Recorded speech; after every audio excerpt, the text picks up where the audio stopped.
Bonjour à tous et merci de nous retrouver sur Public Sénat. Dans un instant, vous allez pouvoir suivre l'examen du projet de loi relatif aux soins psychiatriques. À mes côtés, pour en parler, Valérie Létard, sénatrice centriste du Nord et ancienne secrétaire d'État. Bonjour. Bonjour. Alors, parmi les principales dispositions de ce texte, eh bien, c'est la création de soins ambulatoires sans consentement. Cette disposition avait été supprimée en commission. Hier, elle est revenue en séance par le biais d'un amendement du sénateur Alain Milon. Est-ce que c'est un compromis acceptable, ce qui s'est passé hier ? Alors tout à fait, il y a eu effectivement des débats compliqués en commission des affaires sociales qui ont abouti à ce que des premières positions qui ont été prises au sein de cette commission qui visaient à supprimer effectivement ces soins ambulatoires sans consentement finissent par ne pas être votées par la commission des affaires sociales. Alors c'est très compliqué, mais enfin le résultat est celui-là. Il fallait en séance voir comment sortir de cela et quelle était la position que nous pouvions prendre tous ensemble qui tire ce texte vers le haut et qui permet d'encadrer la possibilité de faire des soins ambulatoires sans consentement dans les meilleures conditions possibles. Et M. Milon, qui avait voté ces fameux amendements de suppression, comme je les avais votés, a proposé un amendement qui recadrait un peu les choses et qui permettait donc de bien clarifier ce que pourraient être ces soins ambulatoires, c'est-à-dire une alternative à l'hospitalisation complète en établissement psychiatrique, soit à domicile, soit en soins qui soient faits en établissement, mais sur des rendez-vous réguliers faits dans cet établissement, en proposant que l'établissement de santé référent, et donc le médecin référent, établisse un programme de soins. Alors un programme de soins, ça veut dire que pour chaque personne qui pourrait partir en soins ambulatoires sans consentement, il y ait bien sûr un médecin qui définisse quel est l'accompagnement idéal, et bien évidemment de le faire selon les modalités adaptées et voulues par le médecin psychiatre.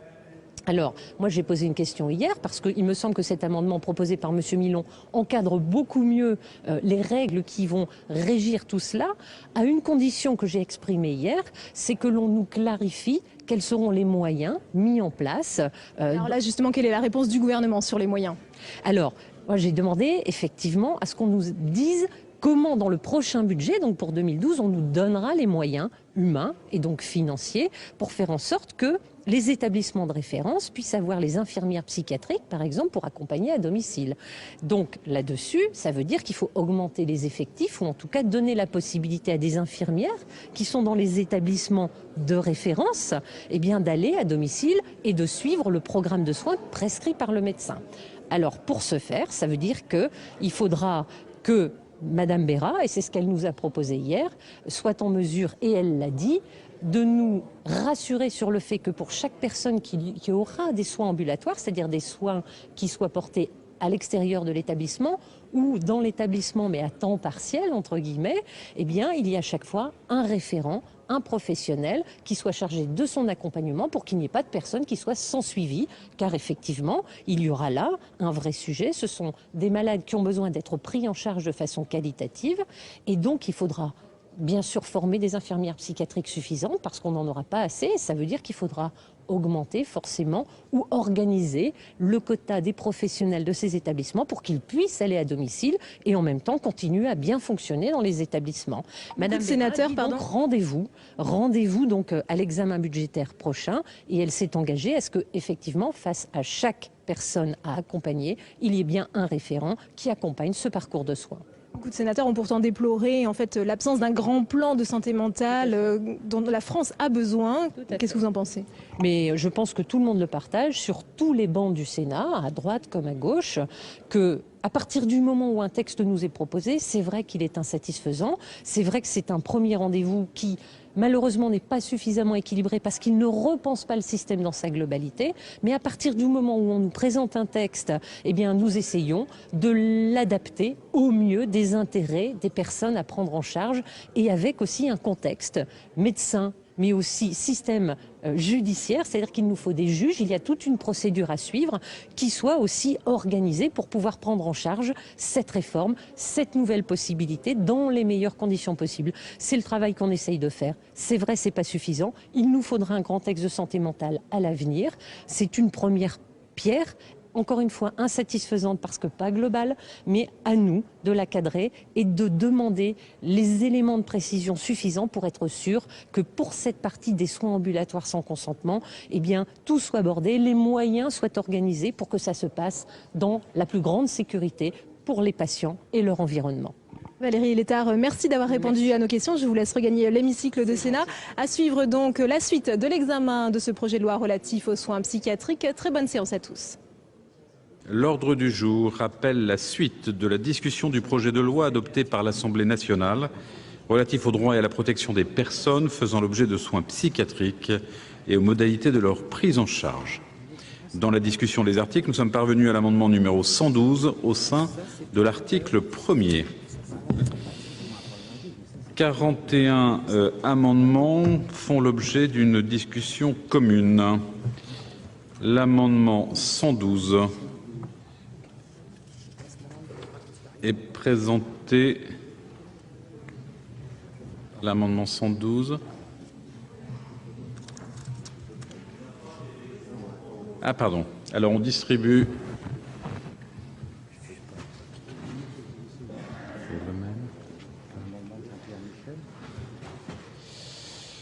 Madame de Montez. Le même. Le même.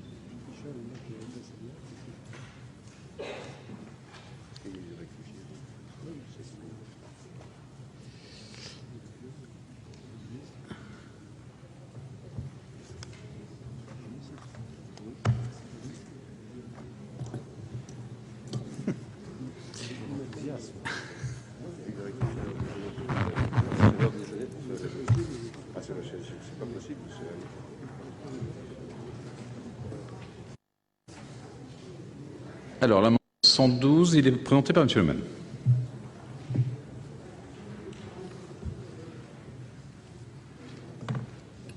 Merci, Monsieur le Président. Madame la Ministre, dans la mesure où le présent projet de loi s'inscrit dans une perspective sécuritaire qui tend à amalgamer délinquance et maladie mentale, la place du juge judiciaire est prépondérante. Dans le cadre de nos différents amendements qui consacrent la judiciarisation de l'ensemble de la procédure visant à établir des soins psychiatriques sans consentement, nous accordons davantage de pouvoir aux juges. L'objectif est de rééquilibrer ce texte dans le sens d'une protection accrue des droits des malades. Autrement dit, il s'agit de se concentrer sur l'aspect sanitaire plutôt que de se focaliser sur l'argument spécieux ayant trait au maintien de l'ordre public. En somme, comme dans de nombreux autres domaines, le juge se voit conférer un rôle croissant et éminent. Au moment où les projets de loi sécuritaire sont légion, il devient un véritable garant de la liberté, analysant la nécessité et la proportionnalité de la mesure qui lui est donnée à examiner. Aujourd'hui, le juge des libertés et de la détention est littéralement submergé par les dossiers qui affluent sur son bureau. La récente réforme de la garde à vue n'est pas de nature à inverser la tendance et devrait au contraire exacerber ce phénomène. En outre, la répartition des juges de la liberté et de la détention sur le territoire est particulièrement inégale. En l'état, l'application du volet juridique de la présente réforme risquerait d'être problématique. In fine, cela nuirait à la protection des droits du malade et pourrait lourdement peser sur son traitement sanitaire. Comme le gouvernement et la majorité se font régulièrement les chants du pragmatisme, nous espérons qu'ils seront sensibles à notre amendement qui vise à garantir une meilleure organisation de la justice. Par conséquent, nous demandons à ce que le juge des libertés et de la détention soit remplacé dans l'ensemble du projet de loi par le président du tribunal de grande instance ou son délégué. Par cet intermédiaire, le président du tribunal de grande instance aura la possibilité d'assumer lui-même les pouvoirs qui lui incombent en vertu de ce projet de loi ou de les déléguer à un ou plusieurs juges. Merci, chers collègues. L'amendement numéro 9 est présenté par M. Le Cerf au nom de la Commission des lois. Merci, Monsieur le Président, Madame la Ministre, chers collègues. Cet amendement prévoit la possibilité pour le juge des libertés et de la détention de transformer une hospitalisation complète en soins ambulatoires dans le cadre d'un recours facultatif. En effet, les députés ont finalement souhaité ne pas doter le JLD d'une telle possibilité après avoir pris une position contraire en commission. L'amendement reprend le dispositif qui avait été adopté par la commission de l'Assemblée nationale et qui figurait d'ailleurs dans le projet de loi initial avant la lettre rectificative, considérant qu'il permettrait au juge de moduler sa décision. Il pourrait ainsi décider que la personne ne nécessite plus d'hospitalisation complète, mais qu'elle requiert des soins ambulatoires. L'amendement est cohérent avec le fait que le préfet se voit bien reconnaître, lui, la possibilité d'apprécier les avis médicaux et de ne pas les suivre au regard des exigences liées à la sûreté des personnes et à l'ordre public. Pourquoi, dans ces conditions, le juge, tout autant généraliste que le préfet, ne pourrait-il pas se livrer à une telle appréciation? Cohérent également avec le fait que le projet de loi lui-même prévoit que le juge peut, s'il est saisi, se prononcer sur les soins ambulatoires sans consentement. Cohérent avec le fait que, d'une manière générale, le législateur a depuis longtemps accordé au juge la possibilité de se prononcer sur la nécessité de soins. Toutefois, s'il appartient au juge de se prononcer sur le principe des soins, c'est toujours au médecin, bien sûr, d'en assurer la mise en œuvre et d'en définir le contenu. C'est pourquoi l'amendement précise que lorsque le juge ordonne la mainlevée de la mesure d'hospitalisation complète en lui substituant des soins ambulatoires sous contrainte, sa décision prend effet dans un délai maximal de 24 heures, pendant lequel un protocole de soins est établi par un psychiatre. Il est précisé qu'à l'issue de ce délai et en l'absence d'établissement de ce protocole, les soins sans consentement prennent fin. Je rappelle aussi ce que je disais en discussion générale, c'est-à-dire le fort risque d'inconstitutionnalité du texte adopté par l'Assemblée nationale, et je crains qu'il ne s'agisse d'un euphémisme qui prévoit effectivement qu'une décision de mainlevée de l'hospitalisation complète ne prendra effet qu'au bout de 48 heures. Merci, chers collègues. L'amendement numéro 114 est présenté par Monsieur Le Maine.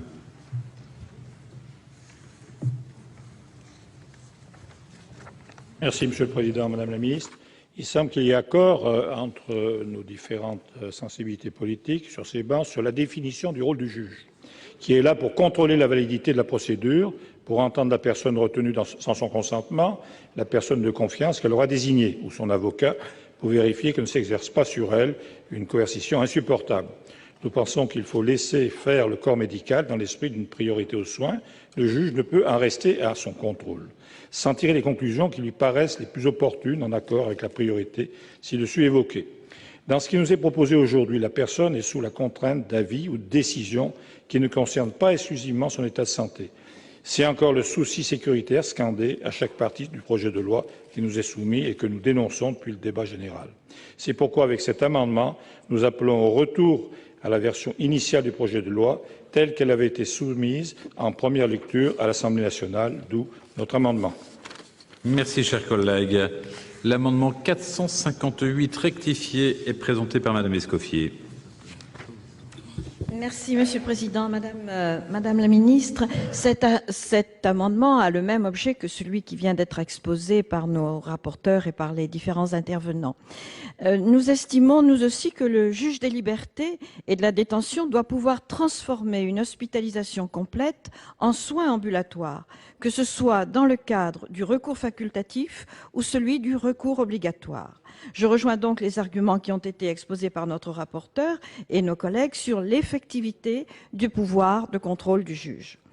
En ayant pour seule alternative la levée ou le maintien de l'hospitalisation, il est à craindre que ce contrôle se résume à une simple confirmation systématique des avis médicaux. Ne disposant pas de statut propre et étant régulièrement montré du doigt au gré de l'actualité, en particulier dans les cas de récidive pénale, le juge des libertés et de la détention aura tendance, au moindre doute, à ordonner le maintien. Faute de temps, de moyens et sous la pression continue, il ne pourra donc jouer pleinement son rôle de garant des libertés individuelles. Il faut permettre au juge de se dégager de l'amalgame qui conduit à privilégier, pour éviter tout risque, l'enfermement plutôt que l'accompagnement. L'amendement de notre rapporteur répond à cette préoccupation, comme le nôtre, mais sa rédaction ne nous satisfait pas pleinement, monsieur le rapporteur, et j'en suis un petit peu navrée. Vous proposez en effet que la décision du juge prenne effet dans un délai maximal de 24 heures pour permettre l'élaboration d'un protocole de soins ou d'un programme de soins. Cet effet différé nous interroge au regard du droit et sur le plan constitutionnel. comme l'avait indiqué. Nous lui préférerions une autre rédaction qui pourrait être celle-là. Lorsque le juge ordonne la mainlevée de la mesure d'hospitalisation complète en lui substituant des soins en ambulatoire, un protocole de soins est établi. En l'absence d'établissement d'un tel protocole dans les 48 heures, les soins sans consentement prennent fin. C'est une petite nuance, semble-t-il, mais qui fait une différence. Et nous aurions souhaité, peut-être, monsieur le rapporteur, que vous puissiez vous rallier à notre proposition. Merci, chers collègues. Nous enchaînons sur le 459 rectifié. Madame Escoffier.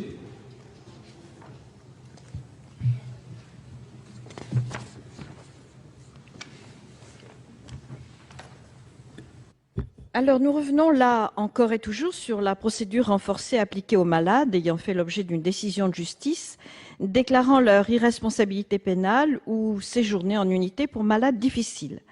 Les alinéas 71 à 76 prévoient en effet le recours à un collège de soignants et à 2 expertises avant toute décision du juge des libertés et de la détention les concernant. Comme nous l'avons déjà dit au cours des débats d'hier, en défendant d'autres amendements, les antécédents d'un patient doivent certes amener à une meilleure vigilance et un meilleur suivi, mais que des psychiatres mobilisés, et on a vu le nombre d'examens qui étaient préconisés, dans un contexte marqué par l'insuffisance des moyens dévolus à la santé, en particulier à la psychiatrie, et nous avons été nombreux là aussi à le souligner. La saisine du juge doit être accompagnée d'un avis conjoint rendu par 2 psychiatres et celui-ci a toujours la possibilité d'ordonner une expertise complémentaire. Faisons donc confiance en la capacité de ces professionnels à évaluer les situations, à s'entourer de plusieurs avis si nécessaire pour les cas les plus difficiles. Le droit à l'oubli, introduit par nos collègues députés, est sans doute une avancée par rapport au texte initial. Encore que le délai à compter duquel il s'applique n'est pas précisé. Mais il ne suffit pas à dissiper notre malaise devant un texte qui privilégie un point de vue sécuritaire, alimentant l'amalgame entre maladie mentale et délinquance, violence et dangerosité, nous l'avons dit. Une réforme convaincante se devait bien sûr de prendre en compte des impératifs de sécurité, mais nous aurions souhaité qu'elle soit davantage tournée vers la prise en charge du patient. Quoi qu'il en soit, nous estimons que chacun a droit à ce que l'appréciation de son cas se fasse sur la seule base de son état actuel et des nécessités de son traitement. Tel n'est pas le cas dans la procédure proposée. C'est pourquoi nous vous proposons de le supprimer. Merci, chers collègues. Le 121 est présenté par Monsieur Le Maine. Merci, Monsieur le Président. Madame la ministre, à propos de cet amendement, permettez-moi de prendre en référence la plume de Serge Portelli dans son dernier livre jugé, je cite, « Si la justice est une exigence sociale, si elle est nécessairement infiltrée des contraintes du pouvoir, elle peut aujourd'hui acquérir une légitimité nouvelle susceptible d'en changer la nature elle-même. Cette légitimité tient un rôle nouveau assigné à toutes les justices du monde depuis les abominations de la dernière guerre mondiale, la sauvegarde de la liberté. Cette mission fondatrice est le devoir du moindre petit juge. L'autre socle est tout simplement l'humanité, fondée sur tout ce que les sciences humaines nous ont appris de l'homme depuis quelques siècles.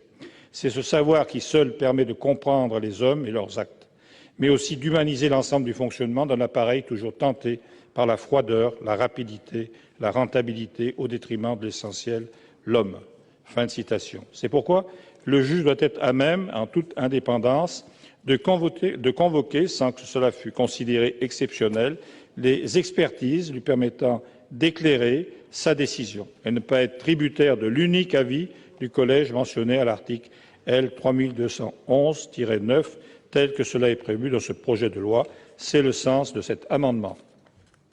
Merci, chers collègues. L'amendement 485 est présenté par Monsieur le rapporteur au nom de la Commission des lois. Les affaires sociales.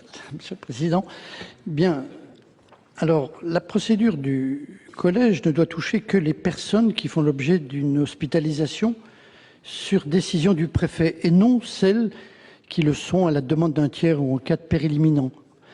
Cette précision figure déjà pour les personnes ayant séjourné en UMD. C'est pourquoi seules celles qui sont réhospitalisées sur décision du préfet font l'objet de la procédure particulière du collège et de 2 expertises. Merci, Monsieur le rapporteur. L'amendement 123 est présenté par Monsieur Le Maine. Oui, ça sera très court. Il s'agit uniquement, on demande la suppression de l'alinéa 74. On vise le dépassement des dispositions relatives à la procédure particulière applicable aux personnes ayant séjourné en unité de malades difficiles ou ayant fait l'objet d'une déclaration d'irresponsabilité pénale. Merci. L'amendement numéro 10 est présenté, alors là, par Monsieur Le Serre, au nom de la Commission des lois. Monsieur le Président, un amendement de précision qui concerne le droit à l'oubli instauré par les députés, qui concerne donc les personnes ayant séjourné en UMD, unité pour malades difficiles, ou ayant fait l'objet d'une hospitalisation d'office judiciaire.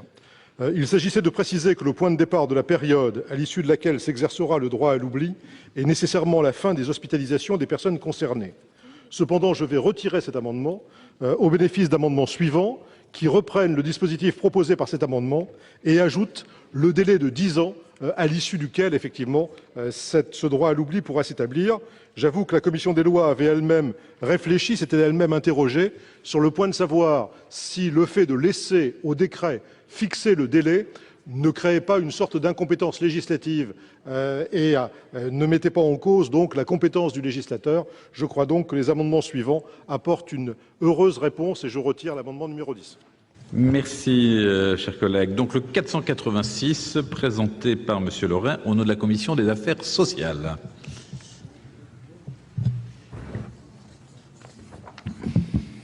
Cet amendement, Monsieur le Président, vise à alléger le nombre d'expertises nécessaires à la levée de mesures de soins sans consentement imposées pour certaines catégories de patients. Ainsi, seule une expertise avec l'avis du collège devrait être recueillie par le juge des libertés et de la détention pour lever la mesure des soins contre 2 actuellement, dans une volonté d'allègement. Merci. Là, nous avons 2 amendements identiques, le 124, présenté par Monsieur Jeannon. Denis, pardon. Décidément. Denis. Merci, Monsieur le Président. Madame la Ministre, mes chers collègues, cet amendement est en relation avec le droit à l'oubli, notion introduite par le rapporteur à l'Assemblée nationale. Elle a trait aux antécédents psychiatriques des personnes ayant été déclarées pénalement irresponsables ou ayant séjourné en unité pour malades difficiles. Pour ces personnes, il est prévu une procédure renforcée d'examen des propositions de modification de prise en charge ou de mainlevée de la mesure de soins sans consentement, que ce soit devant le juge ou devant le préfet. Ainsi, le droit à l'oubli représente une avancée majeure qui vise, vous le savez, à limiter la stigmatisation de ces personnes précédemment atteintes de troubles psychiatriques.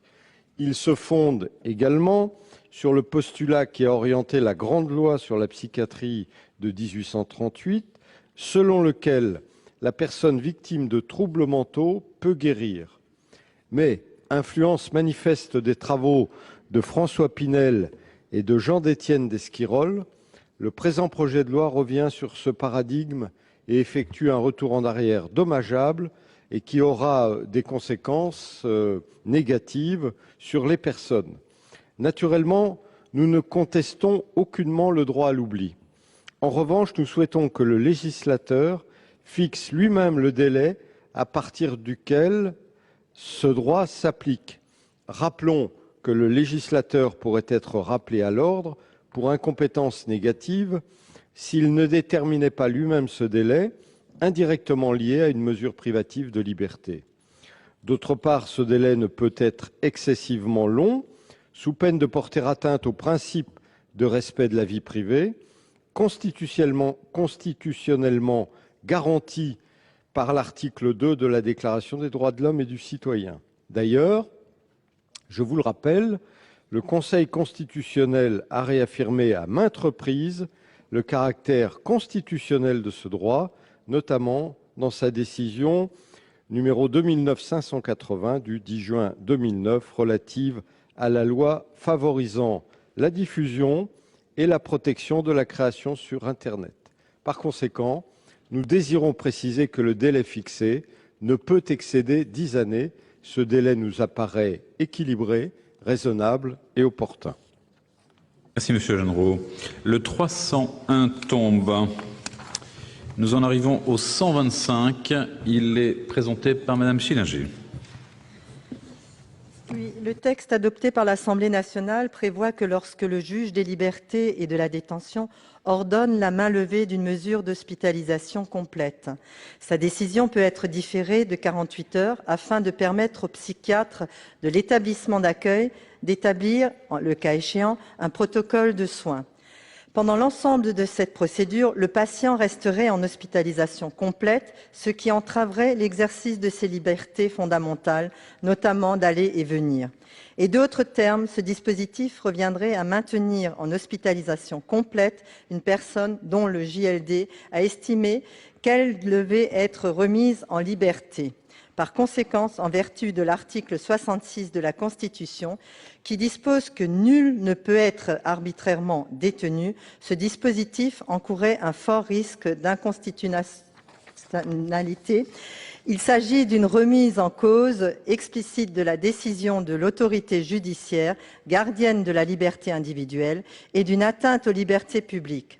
D'un point de vue juridique, il paraît donc opportun de supprimer l'alinéa 77, dont le dispositif est très probablement anticonstitutionnel. Merci, chers collègues.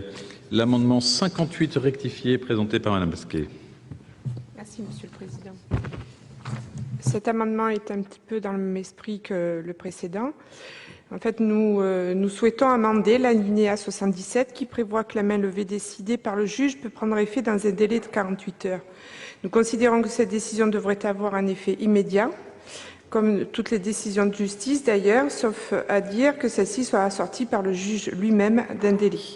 En effet, la mainlevée est prononcée par le juge des libertés après que celui-ci ait reçu l'avis d'un collège d'experts. Aussi, rien ne justifie que la personne jugée apte à réintégrer la vie en société par des experts psychiatres et par le juge soit maintenue contre son gré au sein de l'hôpital psychiatrique pendant un délai maximum de 48 heures. D'ailleurs, cette privation de liberté prolongée est d'autant plus inadmissible qu'elle présente un risque pour le patient. Je m'explique, on peut très bien imaginer que durant cette période de 48 heures, le patient continuera de se voir imposer des traitements et des soins. En définitive, c'est sous couvert de donner aux professionnels de santé le temps nécessaire pour pouvoir établir un protocole de soins, protocole uniquement destiné aux personnes soumises à des soins ambulatoires pour les types de soins prescrits, les lieux de leur réalisation et leur périodicité, que cet article donne la possibilité de reculer la prise d'effet de la mainlevée à l'égard de tous les patients et non pas ceux-là seulement qui devront être soumis à des soins psychiatriques sous forme ambulatoire. Enfin, cette disposition paraît d'autant plus scandaleuse qu'à l'heure où le rapporteur du projet de loi, l'Assemblée nationale, se félicite dans la presse de la mise en place d'un contrôle du juge des libertés au service du renforcement des droits, ce dernier permette néanmoins à l'administration de différer dans le temps la prise d'effet de la décision de ce juge. Merci, chers collègues. L'amendement 262 tombe. L'amendement 487 est présenté par Monsieur Laurey au nom de la Commission des Affaires sociales.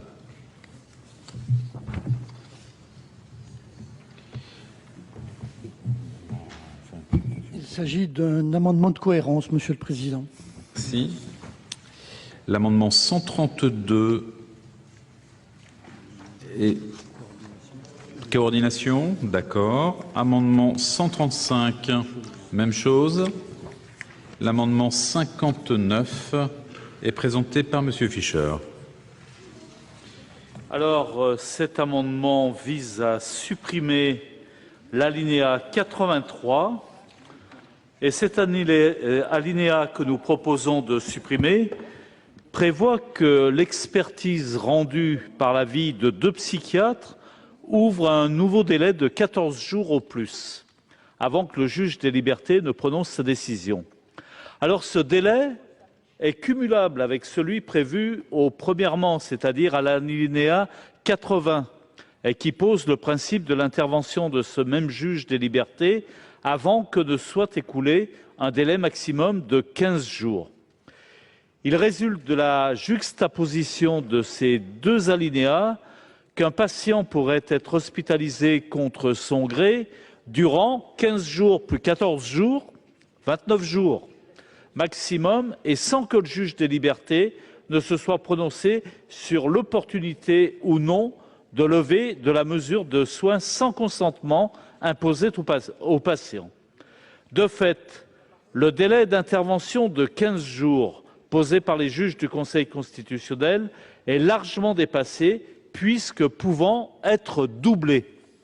Alors nous nous opposons à cette disposition qui aura pour conséquence de prolonger des mesures de privation de liberté de manière non conforme au principe d'une intervention dans les plus brefs délais du juge des libertés. Et c'est ce qui est toujours recherché. Alors nous considérons que cette expertise doit donc être impérativement diligentée et réalisée dans un délai n'excédant 14 jours après que la mesure privative de liberté ait été prononcée, d'où le bien fondé de cet amendement. Merci, chers collègues. Nous avons 3 amendements identiques. Tout d'abord, le 62, il est présenté par Madame Labarre. Oui, Monsieur le Président, l'objet de notre amendement est d'obtenir une loi qui soit applicable sur le terrain et qui prenne en compte la nature particulière des troubles dont sont atteintes les personnes mentionnées dans ce projet de loi. Si de nombreux points posent problème dans leurs applications, ce sont les modalités de l'audition par le juge des libertés du malade hospitalisé sans son consentement qui nous semblent plus aberrants. Avec la mise en place de la téléaudience, on constate une totale méconnaissance de la part du législateur des cas qui peuvent être traités dans les hôpitaux psychiatriques.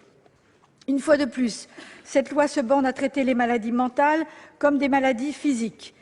Il est difficile d'imaginer un patient délirant, persécuté ou un mystique se plier à une telle farce, c'est-à-dire rentrer dans un scénario qui l'obligerait à parler à une caméra ou à discuter avec un écran. Au-delà des problèmes relatifs à son application, ce dispositif pourrait produire des effets négatifs sur le patient et sur son état de santé. Effectivement, on peut prévoir les effets anxiogènes qu'aura un tel dispositif sur le patient. Car en plus de le sortir du cadre des soins, cela le placera dans une situation où la technique prendra le pas sur l'humain. Ainsi, nous vous prions de reconsidérer les dégâts que cela occasionnera sur la santé de nos concitoyens et de remettre de l'humain dans la médecine psychiatrique, tant au niveau des traitements que des formalités administratives et judiciaires. Bien que nous ne soyons pas d'accord avec les modalités d'intervention du juge des libertés, nous nous devons de vous proposer des solutions qui protégeront le malade. C'est la raison pour laquelle nous vous proposons cet amendement de suppression. Merci, chers collègues. L'amendement 138 est présenté par Madame Le Texier. Merci, Monsieur le Président. Cet amendement porte sur la possibilité de recours à la visioconférence pour organiser l'audience. Donc, en effet, l'alinéa 94 dispose qu'une fois que le directeur de l'établissement d'accueil s'est assuré de l'absence d'opposition du patient, le juge des libertés et de la détention peut décider que l'audience se déroule dans une salle d'audience reliée par un moyen de télécommunication audiovisuelle à une salle située dans l'établissement. À titre liminaire, il convient de rappeler que la non-comparution devant le juge doit rester l'exception, comme le rappelle l'étude d'impact de janvier 2011. Ainsi, le Conseil d'État a estimé que la seule nécessité de réduire les coûts et les contraintes de service inhérents au transfèrement des patients devant le juge des libertés et de la détention ne pouvait justifier qu'il soit porté atteinte au droit de ces derniers de comparaître personnellement. Or, l'étude d'impact précitée prévoit le recours à la visioconférence dans 75% des cas, ce qui est excessif et contraire à la jurisprudence développée par le Conseil d'État, en l'espèce protectrice des droits du patient. En outre, d'un point de vue matériel, la visioconférence rend le dialogue entre le juge et le patient difficile, voire impossible.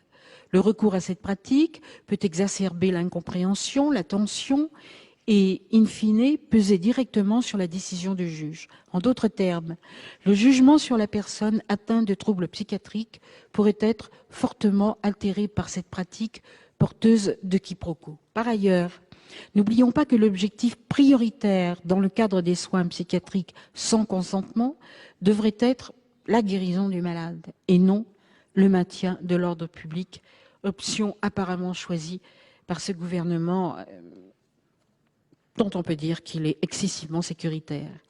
Or, le recours à la visioconférence peut se révéler malvenu, inadapté et dangereux pour la santé des personnes souffrant de troubles mentaux. À titre d'exemple, certains des patients peuvent être atteints de paranoïa et avoir un rapport particulier déformé avec la vidéo et les caméras. Par conséquent, la pratique de la visioconférence peut être en totale contradiction avec le traitement sanitaire prévu par l'équipe médicale. Elle peut nuire à la santé des personnes victimes de troubles mentaux en aggravant leur pathologie.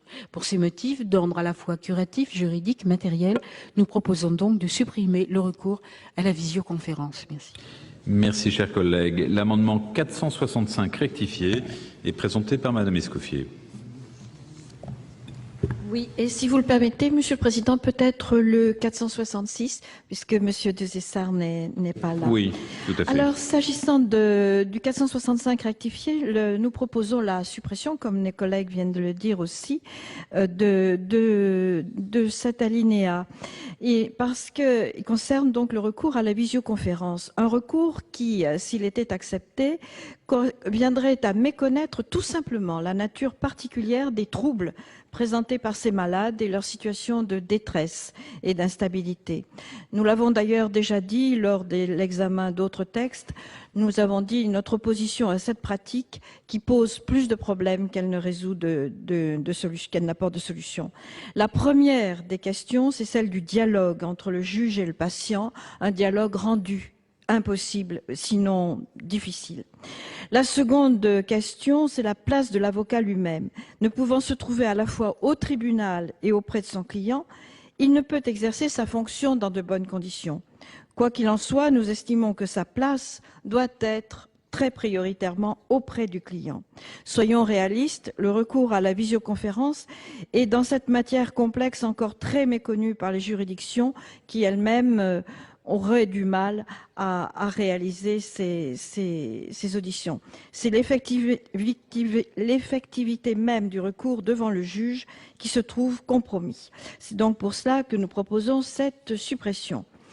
Amendement de repli, c'est l'amendement 466 qui propose, au lieu de recourir à la vidéoconférence, de faire en sorte que l'audience puisse se tenir dans une salle aménagé à cet effet au sein de l'établissement, mais donc sans dispositif de visioconférence. Cette pratique est utilisée dans d'autres pays comme la Belgique, la Suède, les Pays-Bas. Elle pose certes la question des moyens de l'hôpital, mais elle a le mérite par rapport à la visioconférence de garantir un accès au juge et un véritable dialogue puisqu'il y a un face-à-face entre l'une et l'autre des personnes. C'est aussi une manière de pallier des difficultés en termes d'accompagnement et de transfert des malades au tribunal, car il est vrai que les infirmières sont là pour soigner les malades et non pour attendre au tribunal. Merci, chers collègues. Le 279 rectifié tombe. Le 466 rectifié vient d'être présenté. Le 14 rectifié est présenté par Monsieur Le Serre au nom de la Commission des lois. Oui, alors cet amendement reprend un certain nombre de préoccupations qui viennent d'être exprimées tant par Madame Autexier que par Madame Escoffier. Il a deux objets. D'une part, il prévoit que si une salle d'audience a été spécialement aménagée sur l'emprise de l'hôpital psychiatrique pour assurer la clarté, la sécurité et la sincérité des débats et permettre au juge de statuer publiquement, celui-ci peut statuer dans cette salle. Cet aménagement spécial, je le rappelle, peut être sommaire, accessibilité pour le public, signalétique adaptée, affichage du rôle à l'entrée de la salle, mais il est essentiel pour que la salle soit clairement identifiée comme étant un lieu de justice. D'autre part, l'amendement n'interdit pas, mais il encadre le recours à la visioconférence. En premier lieu, il précise que la visioconférence n'est possible que si l'hôpital psychiatrique a spécialement aménagé en son sein une salle d'audience dans les conditions que je viens d'évoquer. Autrement dit, que le juge soit physiquement présent dans cette salle ou qu'il intervienne à distance depuis le palais de justice, les exigences portant sur l'aménagement des lieux doivent être identiques. En second lieu, l'aménagement prévoit que le JLD ne pourrait décider que l'audience se déroule par visioconférence que si un avis médical a attesté que l'état mental de la personne n'y fait pas obstacle et que, en conséquence, la personne est en capacité d'exprimer son opposition à ce procédé, comme le prévoit le projet de loi. Cet avis médical ne sera pas nécessairement dédié. Il pourrait ainsi n'être qu'une mention de l'avis conjoint rendu par 2 psychiatres qui accompagnent la saisine du juge dans le cadre d'un recours de plein droit. Ce dispositif semble à la commission des lois se justifier par le fait que non seulement les personnes atteintes de troubles mentaux pourraient être dans l'incapacité de comprendre les enjeux et le sens de la visioconférence, mais pis encore, la présence d'un écran et d'une caméra pourrait aggraver leurs troubles, dans le cas par exemple de personnes schizophrènes ou paranoïaques. En outre, si la visioconférence telle qu'elle est pratiquée aujourd'hui, par exemple en matière pénale, ne pose pas de difficultés techniques particulières, certains défauts mineurs, légères déformations de la voix, échos, coupures, décalage de son, pourraient prendre pour certains patients des proportions considérables et altérer l'échange avec le magistrat. Pour connaître relativement bien l'univers carcéral, je connais effectivement la peur panique que connaissent effectivement un certain nombre de détenus ayant le discernement à tout le moins altéré devant effectivement ce type de dispositif. Il appartiendra ainsi aux médecins d'évaluer, en fonction de l'état du patient, dans quelle mesure les inconvénients de la visioconférence, qui ne permet pas un échange direct humain entre le juge et le justiciable, sont ou non contrebalancés par ceux d'un transport au palais de justice et d'une présentation devant le juge, qui peuvent également constituer des expériences stigmatisantes, voire traumatisantes, surtout que l'on sait qu'elles occasionneront généralement des temps d'attente relativement longs. Merci, cher collègue. L'amendement 63 est présenté par Madame David. Oui, merci Monsieur le Président. Il sera encore question de visioconférence. Et à entendre les différentes interventions précédentes, on voit bien que cette mesure est loin d'être acceptée, de faire l'unanimité. Cet amendement 63, en ce qui nous concerne, est donc un amendement de repli par rapport à celui qu'on vient de vous présenter à l'instant pour la suppression de l'alinéa 94. Nous sommes en effet très réservés, c'est le moins qu'on puisse dire, sur cette mesure dont on voit bien qu'elle est destinée à tenter d'effacer le caractère irréalisable de ce projet de loi. En effet, l'intervention du juge des libertés, à laquelle vous ne pouviez déroger compte tenu de la décision rendue par le Conseil constitutionnel, serait ainsi rendue possible. Appliquée dans des conditions normales, cette mesure devrait entraîner la création massive de juges de liberté et d'auxiliaires de justice, mesure que vous vous interdisez pour respecter une doctrine de rigueur, et ce ne sont pas les promesses d'hier au soir ou de cette nuit de Madame la Ministre en ce qui concerne le plan santé qui est venu nous rassurer. Ainsi, vous avez eu l'idée d'une téléaudience, oubliant que celle-ci faisait également naître des difficultés financières importantes, puisqu'il faudra équiper pour le moins les établissements psychiatriques en matériel nécessaire. Mais surtout, si nous sommes opposés à cette mesure, c'est que nous considérons qu'elle peut parfois être inappropriée à des personnes qui souffrent de pathologies lourdes, intégrant parfois une dimension de persécution. L'expérience du rapporteur de la commission des lois vient en témoigner. Nous considérons par ailleurs qu'il n'est pas acceptable que l'on applique à des personnes malades un accès au droit dérogatoire du droit commun à des fins économiques. Il aurait sans doute été préférable que l'on prévoie un mécanisme de déplacement du juge des libertés au plus près des malades, ce qui aurait été plus juste au regard de leur pathologie. Notre amendement, pour des raisons d'application de l'article 40, se limite donc à prévoir que la téléaudience ne peut être réalisée qu'avec l'accord écrit du patient, ce qui est à la fois gage du respect de la volonté du patient et mécanisme de preuve pour les équipes soignantes. Merci, cher collègue. L'amendement numéro 15 est présenté par Monsieur Le Cerf au nom de la Commission des lois. C'est un amendement qui constitue un nouvel encadrement du recours à la visioconférence. Il prévoit que si le patient est assisté par un avocat, celui-ci ne peut se tenir qu'auprès de l'intéressé. Il supprime ainsi la faculté que le texte reconnaît à l'avocat de se trouver auprès du magistrat, possibilité qui avait paru à la Commission des lois incompatible avec le contact humain qui doit s'établir lors d'une audience entre un avocat et son client lorsque ce dernier souffre de troubles mentaux. Je dois cependant à la réalité de vous dire que cet amendement qui, dans un premier temps, avait été acceptée par le Conseil national des barreaux, a fait l'objet, dans un deuxième temps, de sentiments de regret du Conseil national de barreaux qui estime que ce serait mieux, bien sûr, s'il y avait la proximité immédiate entre l'avocat et son client, qui est en même temps un client et un patient, mais qu'il faut peut-être mieux laisser une certaine souplesse. Donc j'attendrai effectivement avec beaucoup d'intérêt, mais comme d'habitude, l'avis du gouvernement.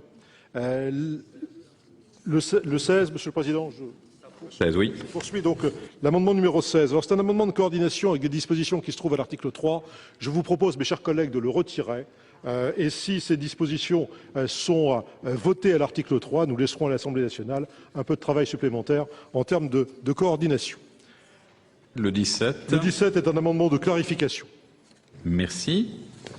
L'amendement numéro 64, avec 3 amendements identiques, il est présenté par Madame Borvo-Cohen-Seat. Merci Monsieur le Président. Donc on revient toujours au Conseil constitutionnel qui a décidé de prévoir que le juge des libertés, gardien des droits fondamentaux, devrait intervenir avant l'expiration d'un délai de 15 jours pour statuer sur le bien fondé de la mesure d'hospitalisation sans consentement. Alors on a déjà évidemment dit que c'était une intervention bien tardive, mais néanmoins à laquelle vous y avez été contraint, parce que vous n'en vouliez même pas.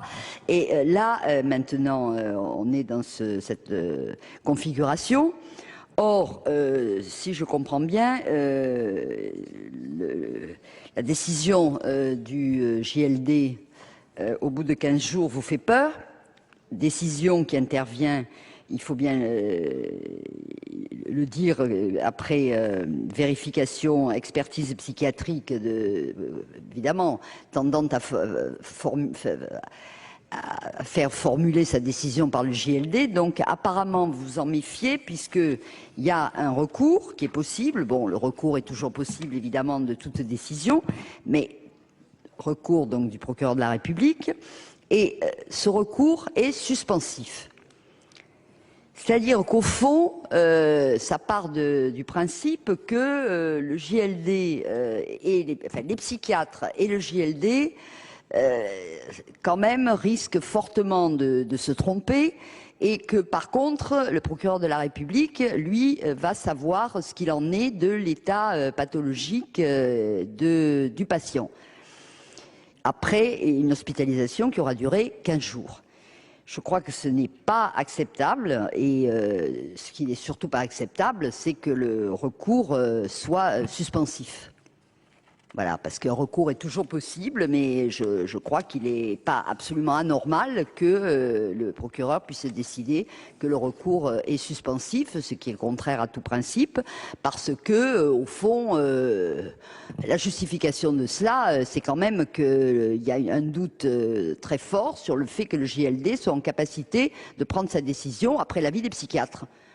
Bon, donc je trouve que c'est absolument pas acceptable, et ça me paraît pas du tout être dans l'esprit de la préconisation du Conseil constitutionnel. Merci, chers collègues. L'amendement 139 est présenté par Madame de Montes. Oui, Monsieur le Président, cet amendement cherche à répondre à une de nos préoccupations majeures à la lecture de ce projet de loi sécuritaire et stigmatisant. À cette fin, il vise la suppression des alinéas 97 et 98 de l'article 1. Rappelons l'objet de nos griefs. L'alinéa 97 prévoit que le procureur puisse demander, soit d'office, soit à la requête du directeur d'établissement ou du préfet, que l'appel relatif à la décision de mainlevée d'une mesure de soins psychiatriques sans consentement par hospitalisation complète, prononcée par le juge des libertés et de la détention, soit suspensif. Le premier président de la Cour d'appel décide alors s'il y a lieu de suivre la demande du procureur. Il statue par une ordonnance motivée, rendue contradictoirement, qui n'est pas susceptible de recours. Autrement dit, en l'état actuel du texte, le représentant de l'État et le directeur d'établissement disposeraient d'un pouvoir d'appel par voie d'injonction au procureur. Ce mécanisme, traduisant parfaitement la défiance du gouvernement à l'encontre de ces magistrats, permettrait un contrôle indirect des décisions rendues par le juge des libertés et de la détention. Adopter un tel alinéa serait donc historique. Est-ce que vous en mesurez la portée ? Une autorité administrative pourrait effectuer des injonctions au procureur. Soyons sérieux, une telle disposition créerait un précédent particulièrement dangereux. Aucun texte en vigueur ne prévoit la possibilité pour une autorité administrative d'adresser une demande au parquet dans le cadre d'un appel d'une ordonnance du JLD. L'introduction d'un tel pouvoir d'injonction de l'exécutif sur l'autorité judiciaire serait une atteinte au principe de séparation des pouvoirs, principe ordonnateur de notre République, constitutionnellement garanti par l'article 16 de la Déclaration des droits de l'homme et du citoyen. Ainsi, nous aimerions rappeler au gouvernement, qui n'a qu'une considération minime pour ses magistrats, que l'autorité judiciaire n'est pas au service de l'État, soumis à la hiérarchie du préfet. Plutôt que de remettre systématiquement en cause le rôle et les décisions de l'autorité judiciaire, parent pauvre de notre démocratie, le président de la République devrait respecter ses prérogatives issues de l'article 64 de la Constitution et bien s'affirmer comme le garant de son indépendance. En outre, de manière générale, nous nous opposons au caractère suspensif de l'appel qui peut être formé par leur procureur. Il s'agit là de l'alinéa 98. En effet, pendant l'ensemble de la procédure précédemment décrite, le patient demeure en hospitalisation complète. En d'autres termes, alors que le JLD aurait prononcé une mainlevée de la mesure de soins sans consentement, prenant la forme d'une hospitalisation complète, après avoir mené une analyse du dossier et une investigation approfondie, le patient pourrait néanmoins rester enfermé dans un hôpital psychiatrique. Ce dispositif encourrait un fort risque d'inconstitutionnalité dès lors qu'il reviendrait à maintenir en hospitalisation complète, pendant une durée allant jusqu'à 14 jours, une personne dont le juge a estimé qu'elle devait être remise en liberté. Par conséquent, cette disposition serait une remise en cause explicite de la décision de l'autorité judiciaire et des libertés publiques.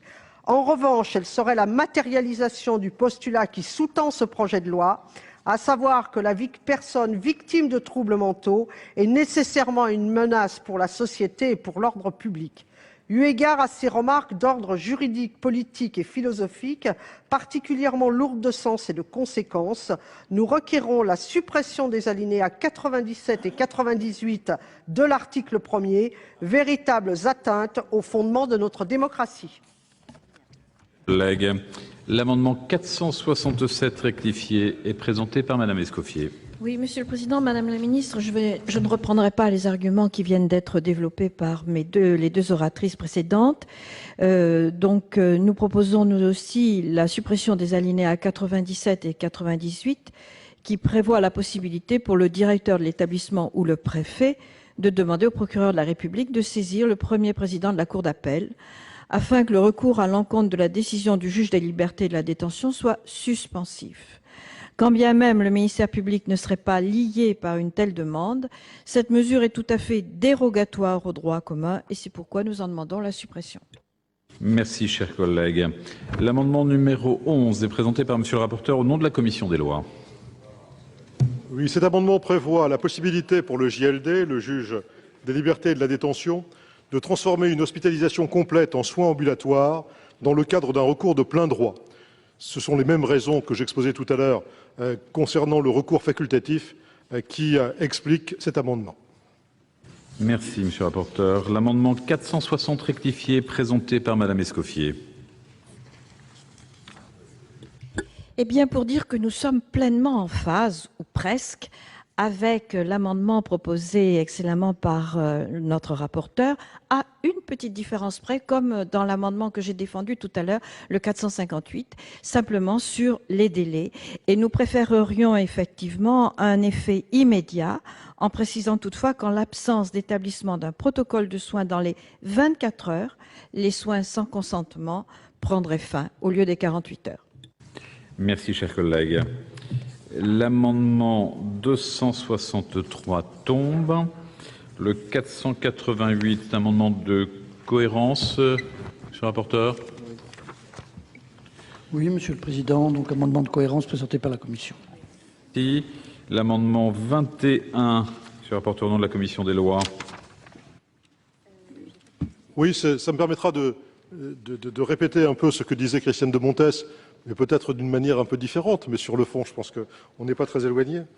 Cet amendement, donc 21, supprime une disposition dérogatoire du droit commun. Le parquet n'a pas à recevoir de requête d'une autorité administrative pour demander à ce que l'appel à l'encontre d'une ordonnance du juge des libertés et de la détention soit suspensif, quand bien même le ministère public ne serait pas lié par une telle requête. Le 19. Suppression de mots inutiles. Le caractère contradictoire du débat devant le premier président de la Cour d'appel est déjà prévu par la référence à l'article L. 3211-12-2. Amendement 18.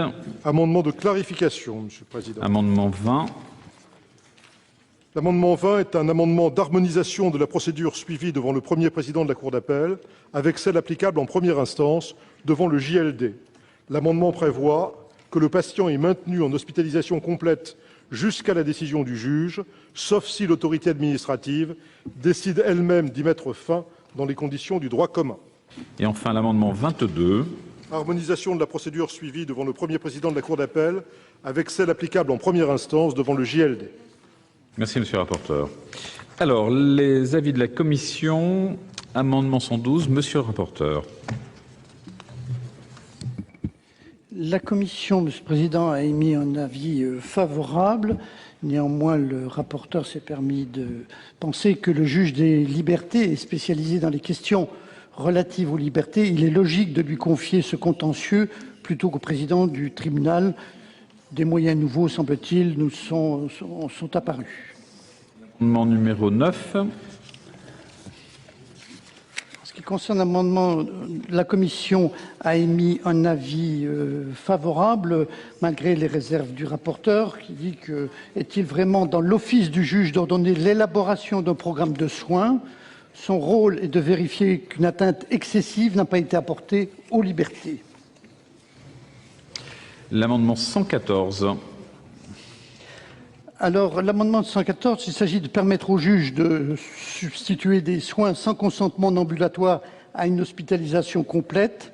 La commission a donné un avis favorable malgré les réserves du rapporteur. Merci. L'amendement 458 rectifié. Il s'agit de permettre au juge de substituer des soins sans consentement en ambulatoire à une hospitalisation complète. Et là, la commission a émis un avis favorable malgré les réserves du rapporteur. Merci. Le 459 rectifié.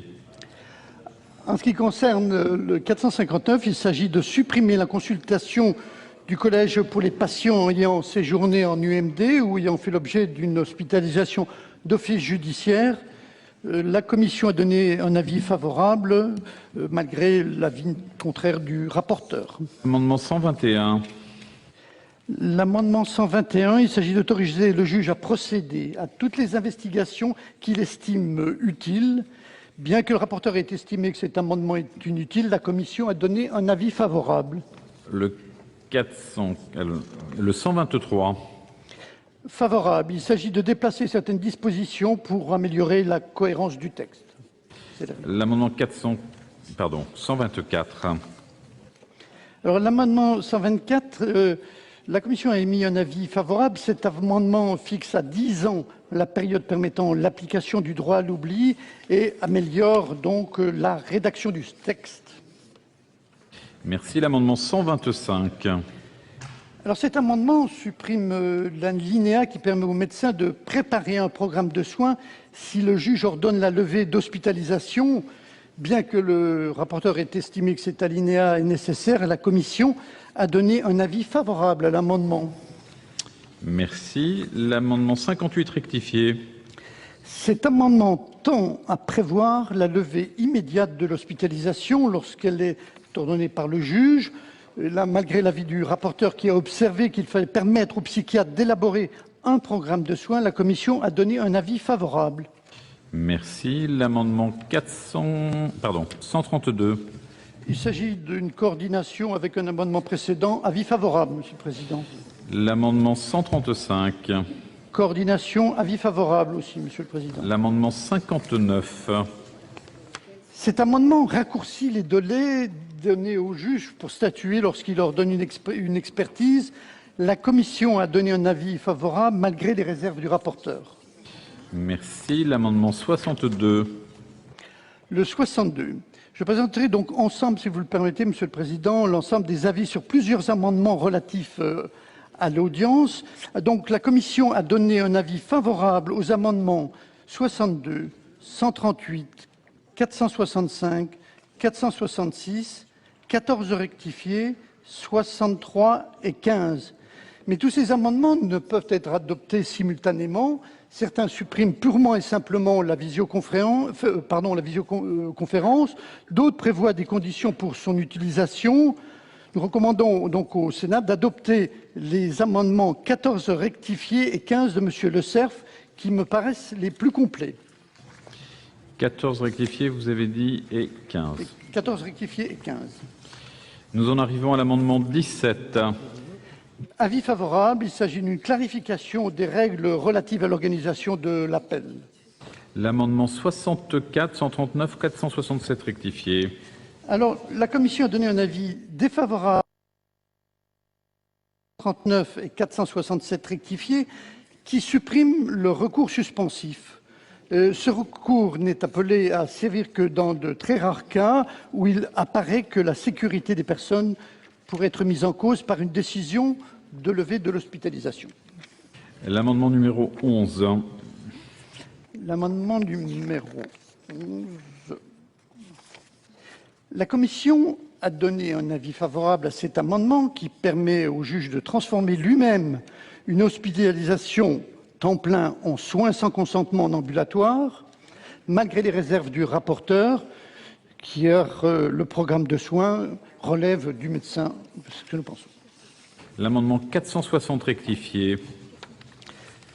La Commission a donné un avis favorable à cet amendement qui permet au juge de transformer lui-même une hospitalisation temps plein en soins sans consentement en ambulatoire, malgré les réserves du rapporteur qui estime que ce n'est pas le rôle du juge s'agissant de personnes n'ayant commis aucune infraction. Merci. L'amendement 21. Alors la Commission a émis un avis favorable. Il s'agit de supprimer la mention selon laquelle le procureur fait appel à la demande du préfet ou du directeur de l'établissement. La rédaction de l'amendement est plus respectueuse des principes du droit. L'amendement numéro 19.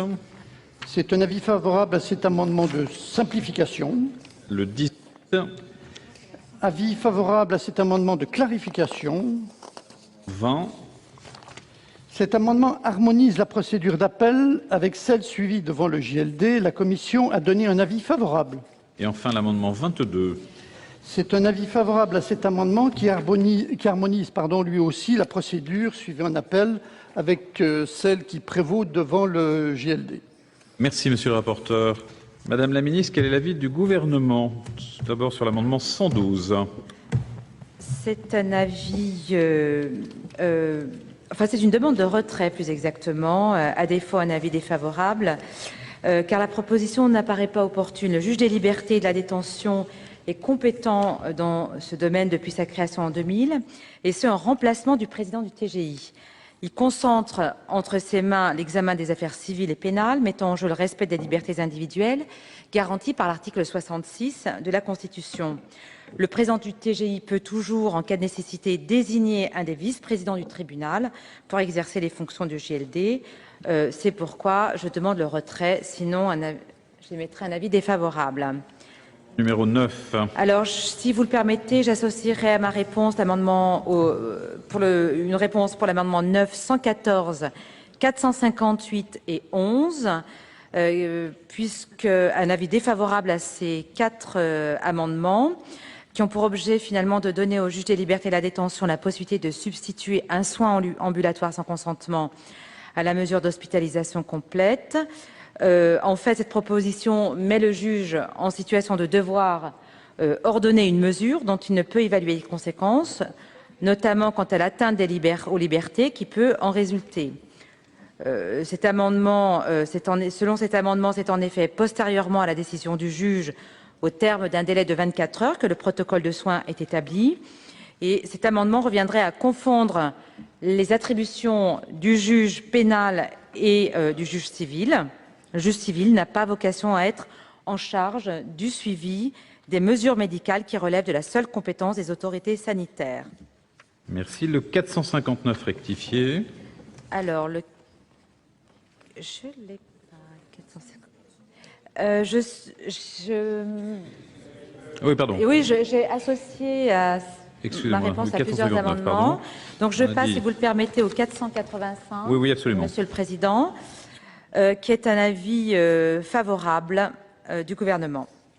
Merci. Nous en arrivons au 123. Alors, je vais associer à ma réponse, si vous le permettez, le 124, le 132 et le 135 de Monsieur Le Maigne. C'est un avis favorable du gouvernement. Donc, favorable. Nous passons au 400... Je rappelle que ce sont des amendements qui rappellent la durée à partir de laquelle s'exerce le droit à l'oubli, qui est de 10 ans minimum. Merci. Nous sommes là pour avoir un débat constructif, n'est-ce pas, Monsieur Fischer? Nous passons au 486.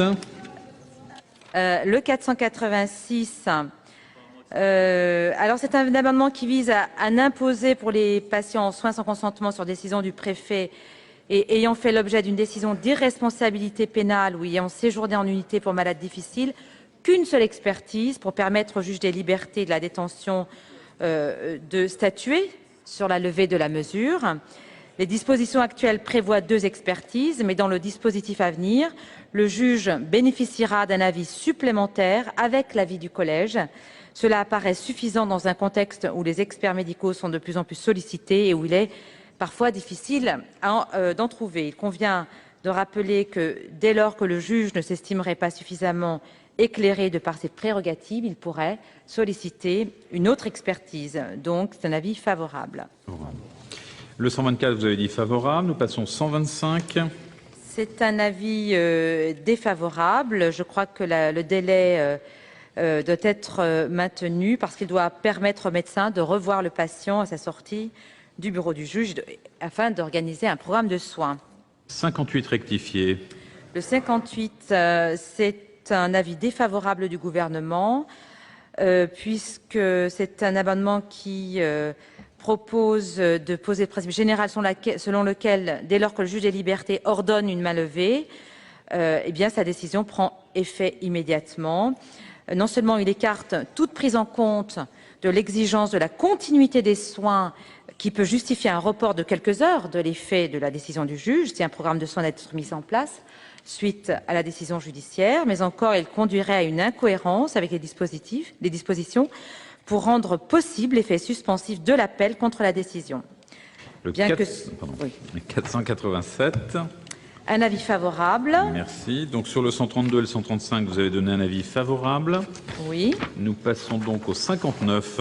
Alors, l'avis, c'est une demande de retrait, sinon un avis défavorable, puisqu'il s'agit ici de supprimer la possibilité de prolonger le délai pour statuer du juge lorsqu'il décide d'ordonner l'ordonnance.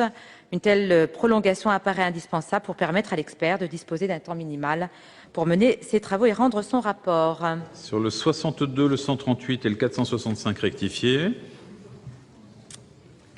Alors, je vais associer ma réponse, si vous permettez, Monsieur le Président, ma réponse au 62, 138, 465, 466 et 63 et l'amendement 14, en fait.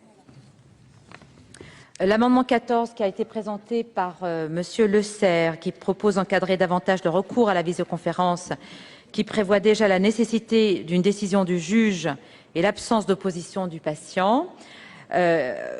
Monsieur Le Serre propose d'ajouter l'exigence d'une attestation médicale établissant que l'état mental de la personne ne fait pas obstacle à ce procédé technologique.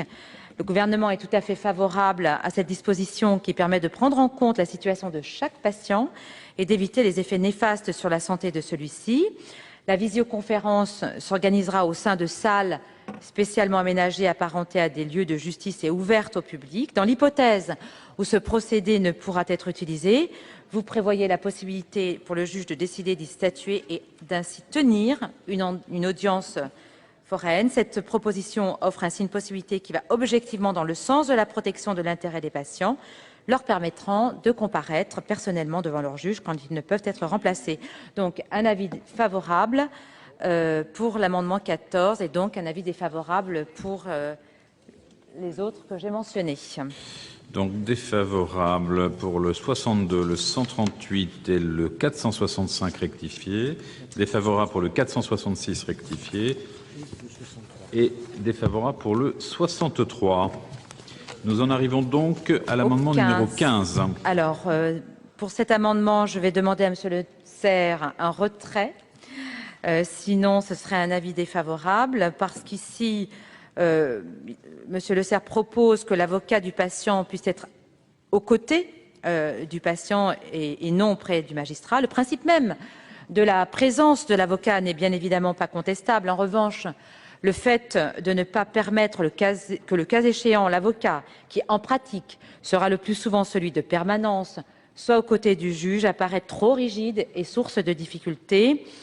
Il convient de rappeler que l'avocat de permanence est très souvent appelé à intervenir le même jour dans d'autres procédures d'urgence.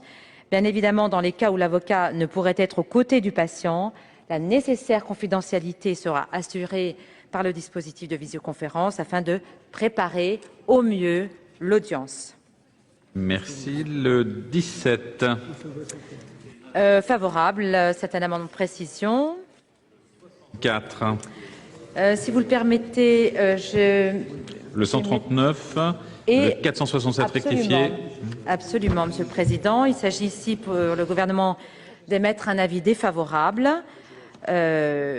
Puisqu'ici, on propose de supprimer la possibilité pour le ministère public d'assortir sa déclaration d'appel d'une demande d'effet suspensif. Tout d'abord, je voudrais rappeler que ce dispositif existe déjà pour d'autres décisions prises par le JLD et qu'il a été validé par le Conseil constitutionnel dans sa décision du 20 novembre 2003. Le dispositif qui est proposé paraît donc particulièrement équilibré. En premier lieu, le recours suspensif, et la loi est très claire sur ce point, est l'exception, la règle étant que la décision du JLD s'exécute dès sa notification, nonobstant l'appel qui pourrait être formé. En second lieu, cette exception est strictement encadrée puisqu'elle est limitée au cas de risque grave d'atteinte à l'intégrité du malade ou d'autrui. Le 11, vous aviez donné un avis défavorable. Nous en arrivons au 460 rectifié. Réintervenir sur le 11 ? Oui, j'avais juste Mais je vous en prie, madame. Je vous en prie, madame la de ministre. précision à apporter parce que j'ai entendu madame Borvo-Cohen-Seat dire que le procureur de la République décidait de l'effet suspensif. Or, il s'agit bien d'une décision du juge d'appel qui procède à cette décision. C'était juste une précision. Voilà. Donc le 460 rectifié. Le 460, c'est un avis défavorable du gouvernement. C'est une disposition qui paraît ni souhaitable pour des raisons déjà exposées, ni utile. L'exigence, comme je l'ai évoqué tout à l'heure, étant d'assurer la continuité des soins à la suite d'une décision de mainlevée. Le 488. Favorable à l'amendement de cohérence. Le 21. Le 21, un avis défavorable. L'amendement supprime la précision selon laquelle le procureur de la République pouvait être saisi par requête du préfet ou du directeur d'établissement d'une demande tendant à obtenir l'effet suspensif lorsqu'un appel à l'encontre d'une décision de mise en liberté était interjeté. En tant que partie à la procédure, ces personnes sont bien placées pour indiquer au ministère public qui ne sera pas toujours présent à l'audience les éléments permettant de fonder cette demande au regard des critères exigés par la loi. En outre, une telle précision n'avait pas pour effet de lier le procureur de la République qui n'est pas lié par une telle demande, conformément à la jurisprudence du Conseil constitutionnel. Le 19. Avis favorable. Le 18. Coordination favorable. Le 20. Favorable. Et enfin le 22. Favorable. Merci Madame la Ministre. Alors, nous reprenons donc l'amendement numéro 112. Donc, avis favorable de la Commission, retrait ou défavorable du gouvernement. Y a-t-il des demandes d'explication de vote que ce... Monsieur...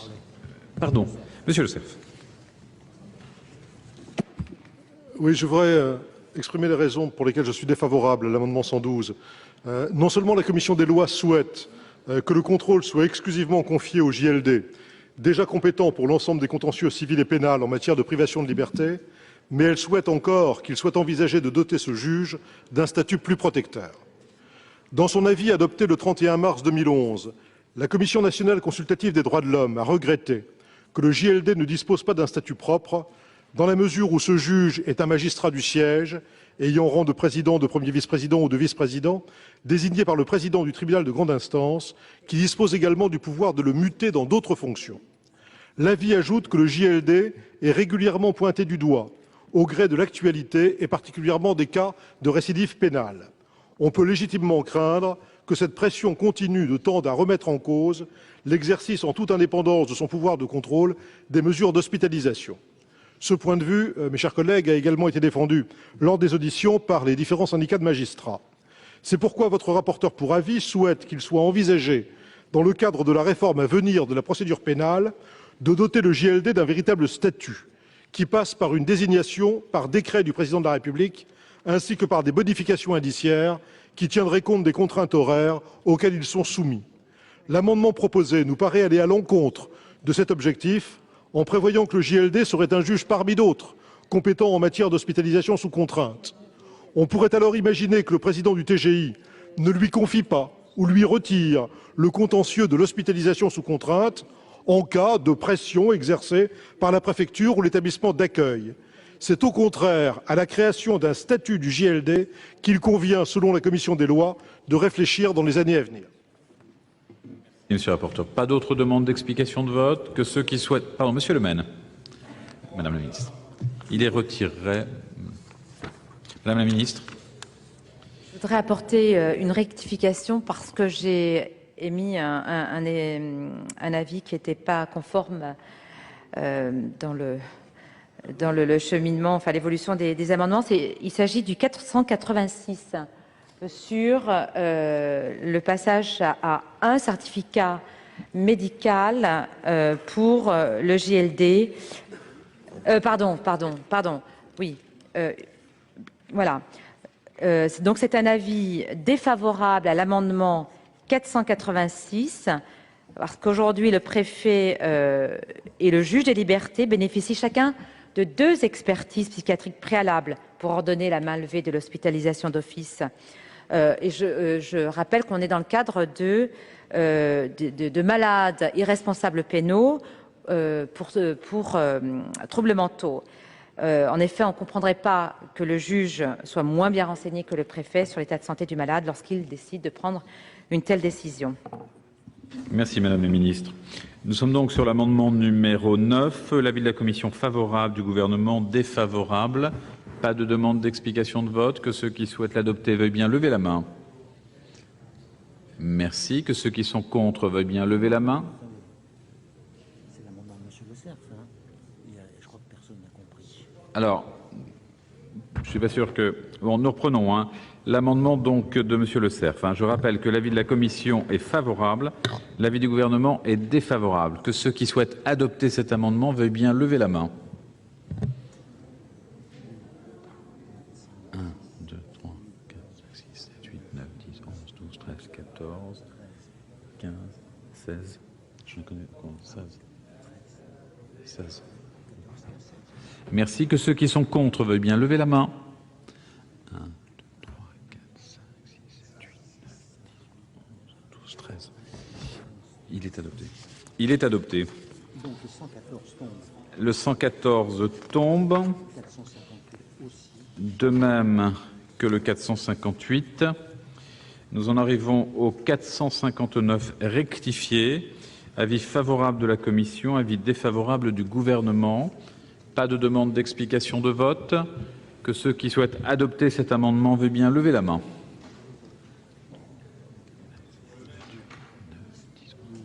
Merci. Que ceux qui sont contre veuillent bien lever la main. L'amendement n'est pas adopté. L'amendement 121, avis de la commission favorable, avis du gouvernement. Pas de demande d'explication de vote. Même vote. Même vote. Amendement 485 de la commission des affaires sociales, avis du gouvernement favorable. Pas de demande d'explication de vote. Que ceux qui souhaitent l'adopter veuillent bien lever la main. Merci. Que ceux qui sont contre veuillent bien lever la main. L'amendement est adopté. Amendement 123. Avis favorable du gouvernement, avis favorable de la commission. Pas de demande d'explication de vote. Que ceux qui souhaitent adopter veuillent bien lever la main. Unanimité. Je vous remercie.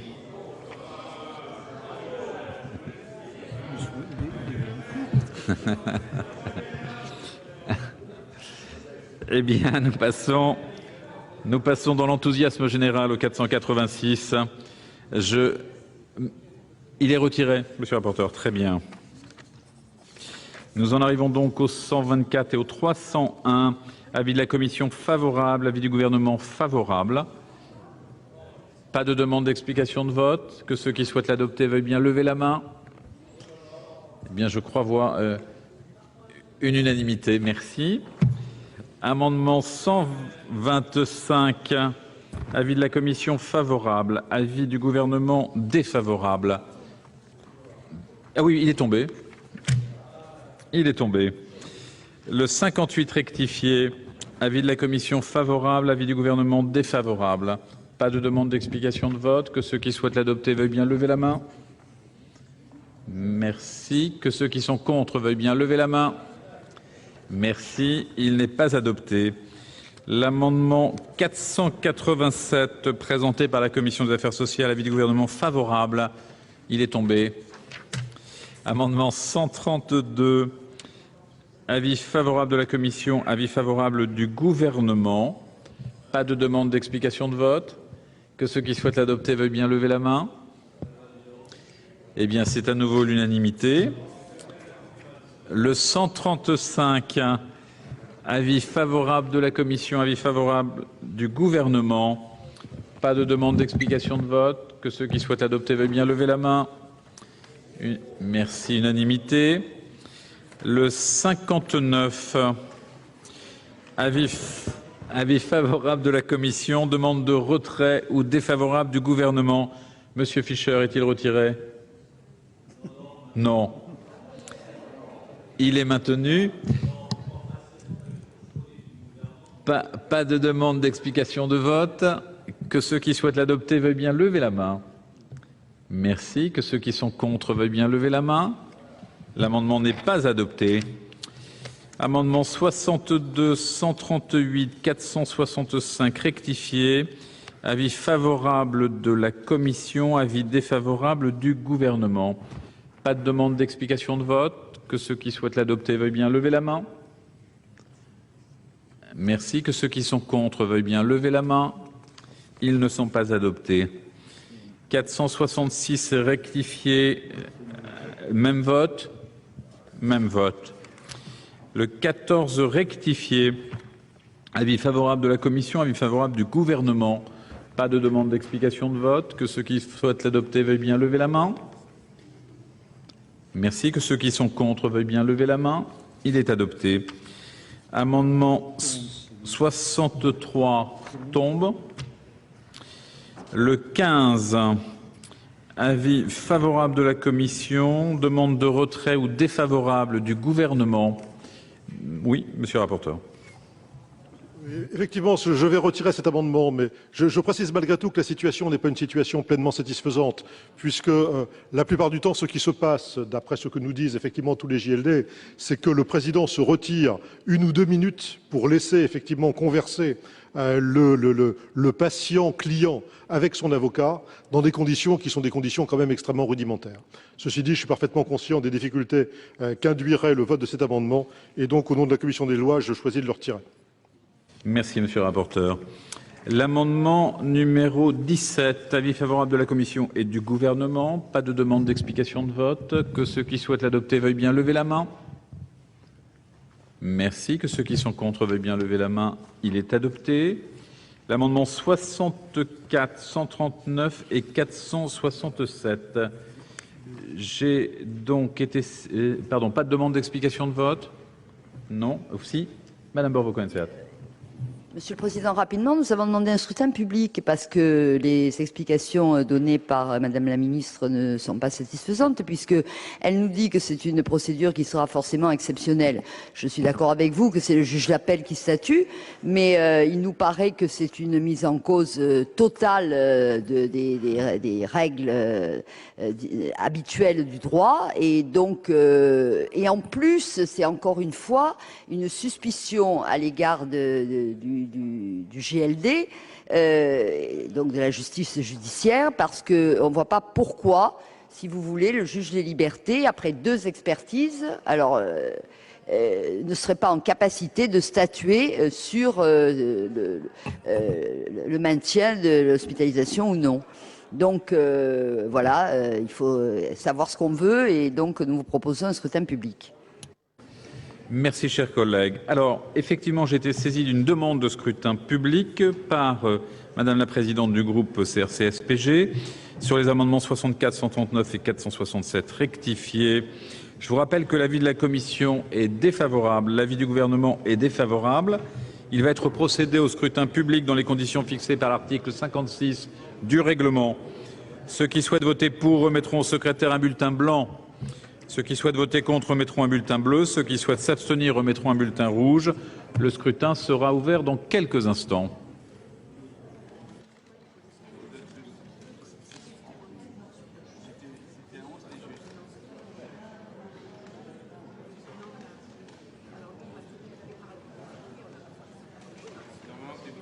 Le scrutin est ouvert. Résultat du scrutin numéro 208 sur les amendements numéro 64, 139 et 467 rectifiés à l'article 1er du projet de loi. Nombre de votants 338. Nombre de suffrages exprimés 337. Majorité absolue des suffrages exprimés 169. Pour l'adoption 152. Contre 185. Le Sénat n'a pas adopté. Nous quittons l'hémicycle du Sénat. Merci à vous d'avoir suivi cette séance. Pour la revoir, notre site internet publicsénat.fr. À suivre le magazine politique de la rédaction de Public Sénat, preuve par 3, avec ce soir comme invité Laurent Fabius, ancien Premier ministre socialiste et député de Seine-Maritime. Très belle soirée à tous.